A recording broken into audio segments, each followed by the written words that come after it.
And the restaurants the last 2 days were busier than they've been in a long time. Thank so you. I walked around yesterday with MTG. If you can walk around with DC with MTG and not be attacked, this city is safe. Yes. Thank you, Mr. President. Last week you warned of what you called severe consequences if a 30-day ceasefire or any type of ceasefire were not agreed to by Russia.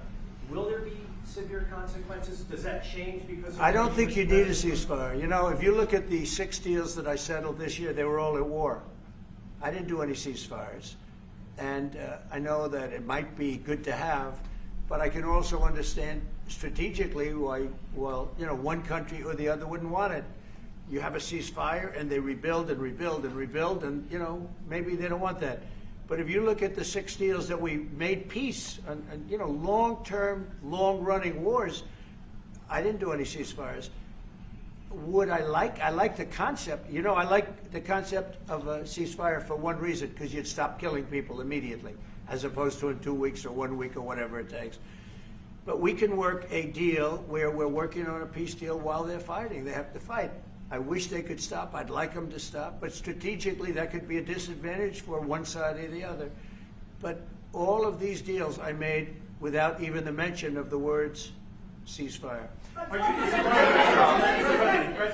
Can you explain the decision to offer Ukraine Article 5-like security guarantees, but stop short of pushing for their full membership? Yeah, well, we haven't done anything on that yet.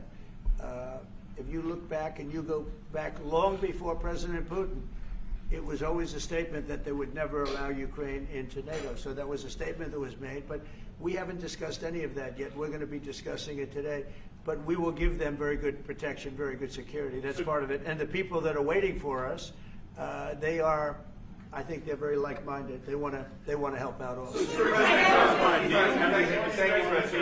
Thank you, President Trump. The United States has already given hundreds of billions of dollars to this war effort in Ukraine. Biden. At best, it is a stalemate, and the killing continues. So, President Trump, how much more is the United States willing to give Ukraine? And President Zelensky, how much more do you want?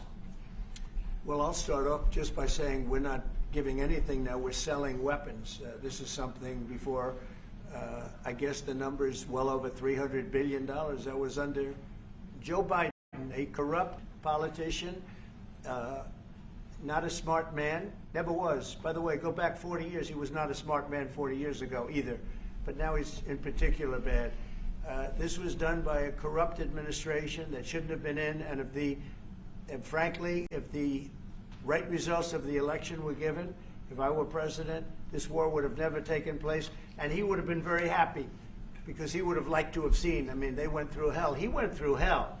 This war would have never happened, and the people that were killed, a couple of million people, a lot of people with soldiers and everything else, and the people that have been displaced and forced into other areas and other countries because of what's happened, none of that would have happened. And I'm just saying that he was a horrible president, whether it was the borders or this. He was just a horrible, corrupt president. Mr. President, you want to answer? I can. Thank you so much. So first of all, we have possibility now to buy weapon from the United States. We are thankful for this program and this opportunity. We are thankful for Europe. They pay for this.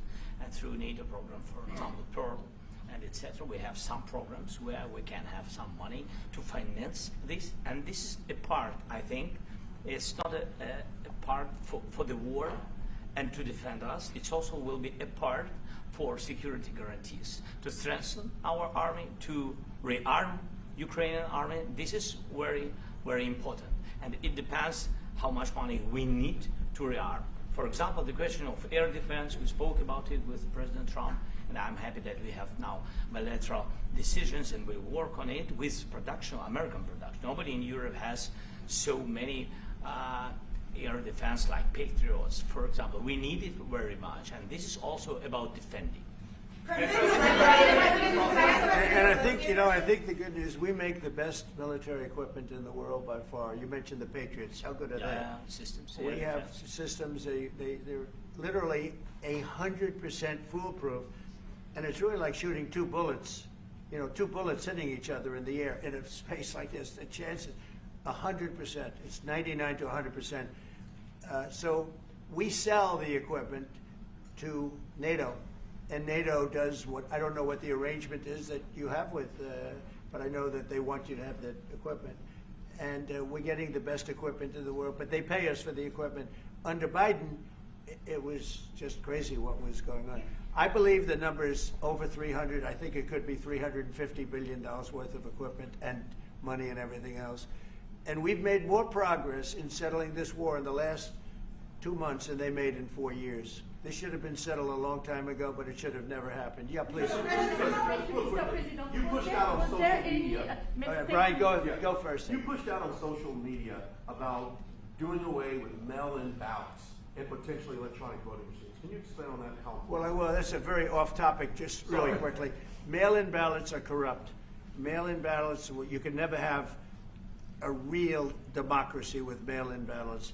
And we, as a Republican Party, are going to do everything possible that we get rid of mail-in ballots. We're going to start with an executive order that's being written right now by the best lawyers in the country to end mail-in ballots because they're corrupt. And you know that we're the only country in the world, I believe, I may be wrong, but just about the only country in the world that uses them because of what's happened. Massive fraud all over the place. The other thing we want change are the machines.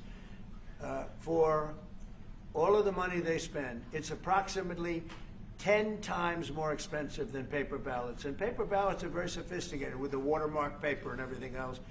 We would get secure elections. We'd get much faster results. The machines, I mean, they say we're going to have the results in 2 weeks.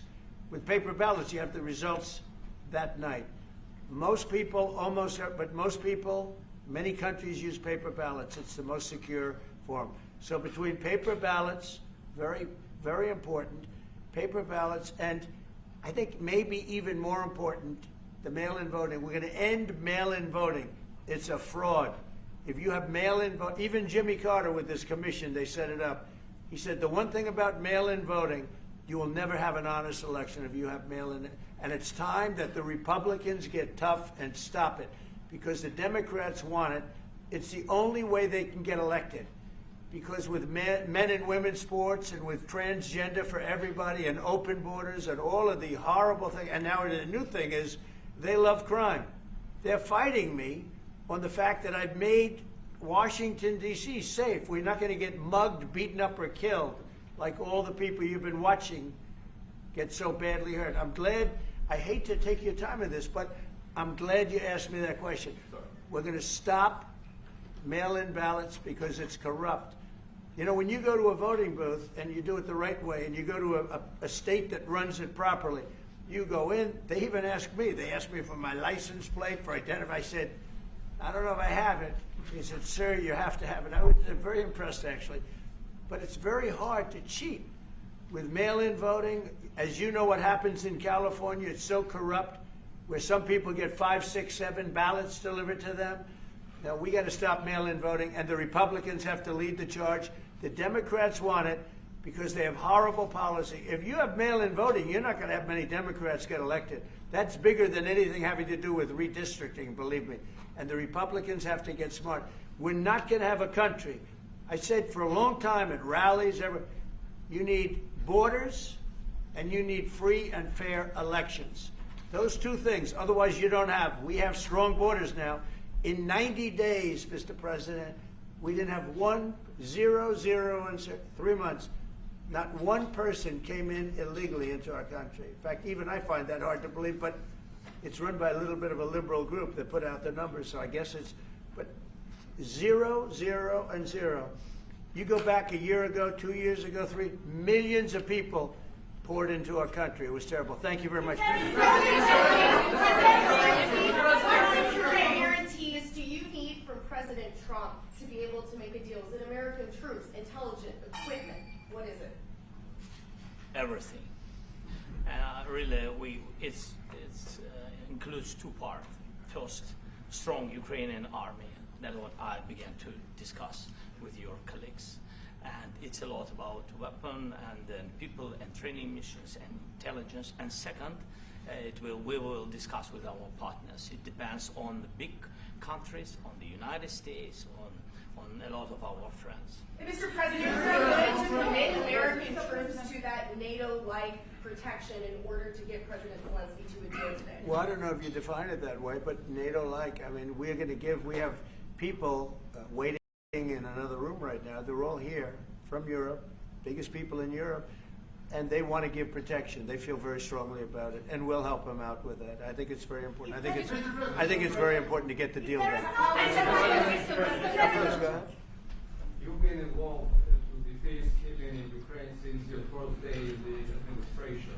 What would you say to the Ukrainian people right now who are suffering under the Russian attacks and hoping that the American people will stand with them? Well, I know Ukrainian people. I've known many over the years. They're great people. They're smart. They're energetic. They love their country.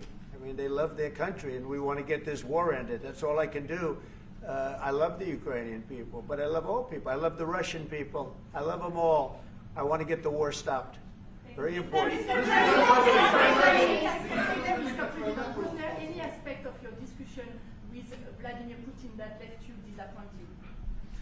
Look, we just spoke to, I was just telling the president, I just spoke to President Putin indirectly, and we're going to have a phone call right after these meetings today. And we may or may not have a trilat. If we don't have a trilat, then the fighting continues. And if we do, we have a good chance. I think if we have a trilat, there's a good chance of maybe ending it. But he's expecting my call when we're finished with this meeting. Thank you very much, everybody.